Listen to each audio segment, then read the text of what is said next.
तो फिलहाल के दिन में बांग्लादेश का भारत के खिलाफ बदलते इरादों के बीच भारत ने एक के बाद एक शिकंजा कसना शुरू कर दिया है। दरअसल बांग्लादेश की गलतियों को समझने के लिए और उनकी गलतियों को रोकने की सिफारिश करने के लिए पिछले दिन ही भारत के फॉरेन सेक्रेटरी मिनिस्टर बांग्लादेश आए हुए थे, जिसमें भारत के द्वारा प्रदेश को समझने की कोशिश की गई कि तुम्हारे द्वारा जो भी हरकतें की जा रही हैं यह पूरी तरीके से गलत है और तुम्हें खुद मिट्टी में मिलाकर रख सकती है।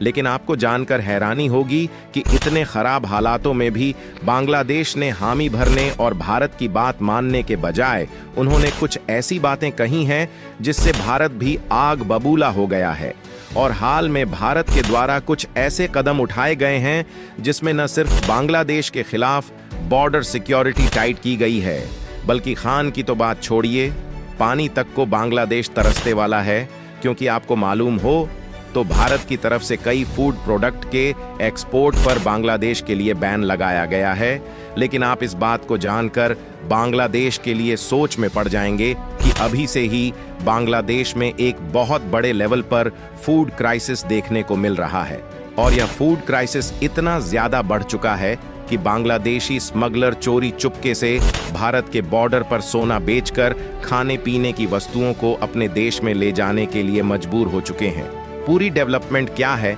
इस वीडियो में समझते हैं, लेकिन आगे बढ़ने से पहले इस वीडियो को एक लाइक करके चैनल को सब्सक्राइब जरूर कर लीजिए, क्योंकि यह आपके लिए तो एक सेकंड का काम है, लेकिन इससे हमारी काफी बड़ी मदद होती है।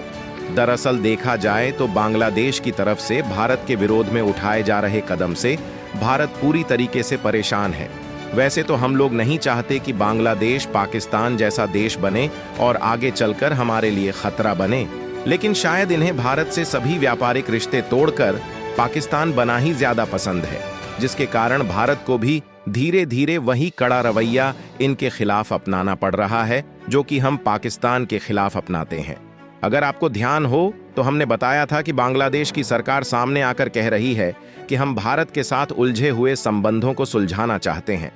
लेकिन सामने से तो उनकी तरफ से यह कहा जा रहा है, जबकि पीठ पीछे भारत को धमकी देते हुए न सिर्फ इन्होंने इंडियन बॉर्डर के करीब तुर्की से मंगाए गए घटक ड्रोन को तैनात किया है, बल्कि इन्होंने परमाणु हथियार तक तैनात करने की तैयारी शुरू कर दी है। और खासकर असम और पश्चिम बंगाल वाले बॉर्डर पर उनकी तरफ से तैनातियां बढ़ाई जा रही हैं और इन राज्यों को कब्जे में लेने की बात भी इनके द्वारा कही जा रही है। हालांकि जब बांग्लादेश बार बार खुद कह रहा था कि हम भारत के साथ उलझे हुए संबंधों को सुलझाना चाहते हैं, तो भारत ने भी सोचा कि क्यों ना एक बार इनकी बातों को आजमा कर ही देख लिया जाए। और भारत ने भी तय कर लिया है कि बांग्लादेश का भारत के साथ रिश्ते तभी सुधरेंगे जब वहां के हिंदुओं पर हो रहे अत्याचार को बंद किया जाएगा और मानवता के तरीके से देश को आगे बढ़ाया जाएगा। इसीलिए बांग्लादेश में पिछले 4-5 महीने से लगातार जो हिंदू और बाकी के अल्पसंख्यकों पर वहां के कट्टरपंथियों द्वारा अत्याचार किया जा रहा है और सीधे तौर पर उन्हें मोहम्मद यूनुस की सरकार सपोर्ट कर रही है,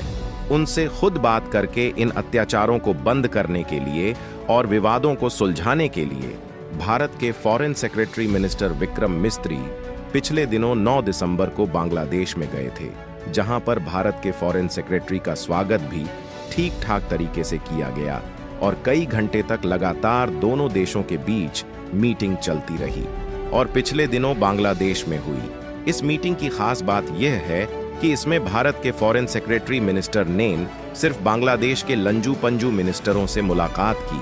बल्कि उनकी जो मीटिंग हुई उसमें लगातार कई घंटे तक बांग्लादेश के नए प्राइम मिनिस्टर मोहम्मद यूनुस मौजूद रहे और इस मीटिंग के दौरान भारत के द्वारा हाल ही की सभी घटनाओं पर चर्चा की गई। साथ ही हिंदू और अल्पसंख्यकों पर हो रहे अत्याचार को रोकने की बात भी भारत के द्वारा बांग्लादेश को कही गई। बस आप इतना ही समझ लीजिए कि यह मीटिंग इतने समय तक चली कि अभी तक भारत और बांग्लादेश में पिछले 4-5 महीना से जितनी भी घटनाएं हुई हैं, सारी घटनाओं पर चर्चा की गई। लेकिन बांग्लादेश की तरफ से जो रिस्पॉन्स आया वह चौंकाने वाला है। क्योंकि इस घटना के बाद जहां बांग्लादेश को अपनी गलती स्वीकारनी चाहिए थी और उन्हें भारत को आश्वासन देना चाहिए था कि हम आपकी चिंताओं को समझते हैं और जो कुछ भी घट रहा है उनकी निंदा करते हुए हम इसे रोकने की पूरी कोशिश करेंगे। हालांकि बांग्लादेश की तरफ से इस तरीके का कुछ भी नहीं कहा गया,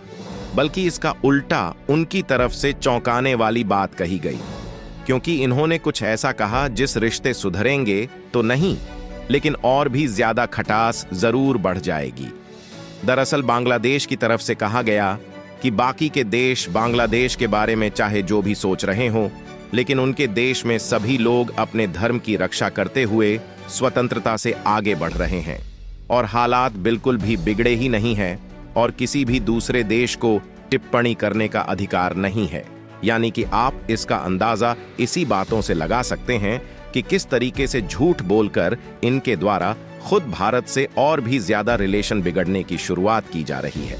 खाने का मतलब यह है कि उनकी तरफ से जानबूझकर भारत की बातों को उल्टा सीधा घुमाया जा रहा है ताकि भारत उनके मामले में इंटरफेयर ना करे। लेकिन जिस थाली में इन्होंने खाया और आज उसी थाली में छेद कर रहे हैं, तो भारत भी भला शांत कैसे बैठ सकता है? और भारत ऐसे निशाने को टारगेट कर रहा है जिससे बांग्लादेश के पैरों पर कुल्हाड़ी मारी जा सके और उनके देश की अर्थव्यवस्था को ही खत्म कर दिया जाए। और इसमें से सबसे बड़ा और अहम फैसला है नदी जोड़ो परियोजना, जो कि बांग्लादेश को मिट्टी में मिलाकर रख सकता है, क्योंकि बांग्लादेश की ज्यादातर नदियां भारत से ही होकर गुजरती हैं। इस परियोजना के तहत भारत की 30 नदियों को जोड़कर ऐसी नदियों में शिफ्ट किया जाएगा जो नदियां सूखी हुई है, जिसके लिए बंद बनेगा और उसे बंद में टरबाइन इस्तेमाल करके रिन्यूएबल एनर्जी के तहत बिजली भी पैदा की जाएगी और साथ ही भारत के इलाकों में वाटर सप्लाई भी बढ़ जाएगी।